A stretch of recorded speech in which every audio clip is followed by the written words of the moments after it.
It's me, Queen Dora. It's a new day.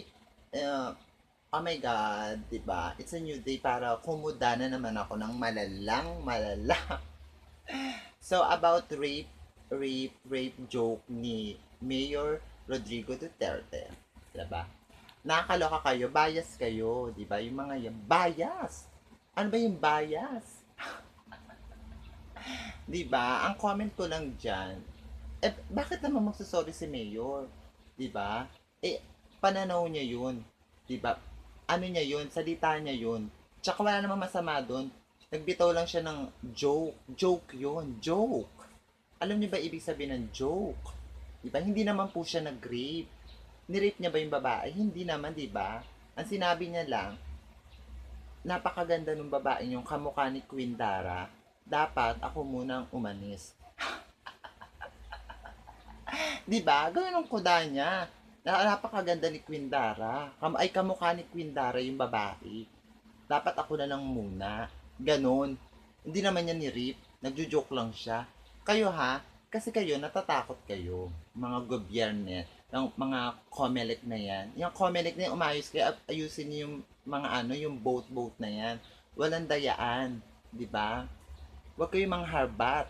Huwag niyo ako pangunahan. Di ba? Ganon. Walang masama sa sinabi ni Mayor.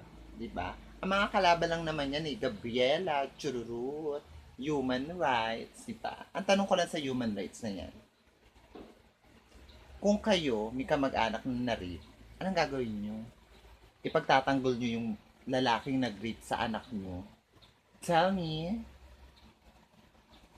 Oh, di ba? Ang hirap. Kaya kasi kayo, wag kayong banal-banalan. Di ba? Okay na ang presidente kung ganyan.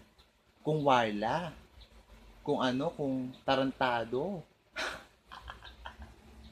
Di ba? Pero, linis. Di ba? Tignan lang natin. Pag si Duterte natalo, magkaka-people powers yan. Di ba? Lahat ng tao sa Pilipinas lilipat ng Mars. Lilipat ng Mars. Ay, oh my God. Ayan. Back to basic. Magpipils ulit ako for the economy. Kasi, ang payat ko na masyado, di ba? Ayan, lilipat ng Mars. Ang mga Pinoy. Pag natalo si Mayor Rodrigo Duterte. Di ba? Pati nga mga alien.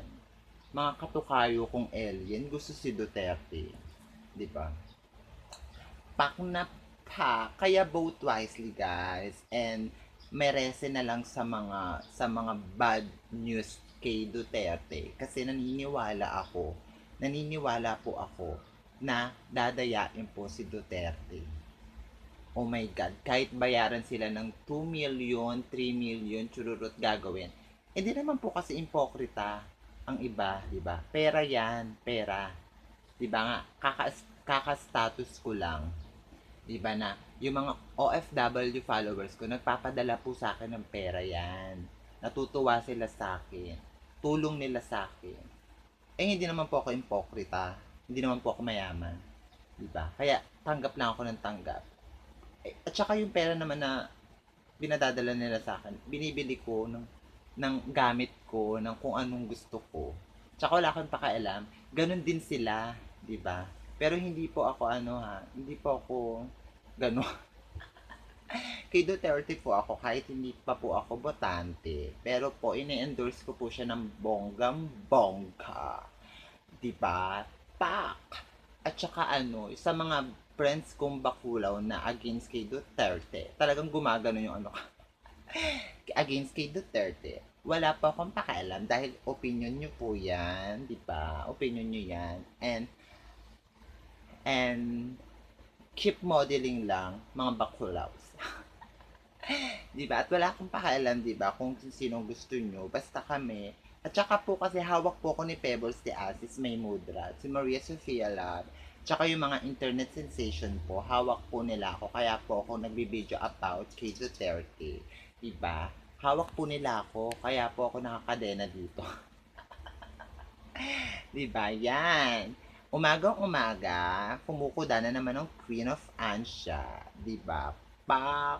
And sa mga nagsasabi na mag-live daw ako, hindi po iPhone ang phone ko, Huawei po 'to. Galing po sa Hapon. So, babush, and I wish you well, guys. And gagawa pa ako ng more videos a lot. Kasi hindi pa ako narampa, wala akong pupunta, kaya lagi lang ako dito sa bahay. Yan, pak na pak. Sira na yung ano, computer. Pak. Dito na ako sa kwarto. And yan, pak na pak. Babush, and mag-lunch na kayo kasi magto-12 na. Diba, pak? Babush. One makeup, kilay lang tsaka lipstick. Kasi nagpapatuyo ako ng mga sumpa ni Mayor Sinumpa ako ni Mayor Rodrigo Duterte. Kasi super ganda ko daw. Diba? Ayan. So, hello, babush na.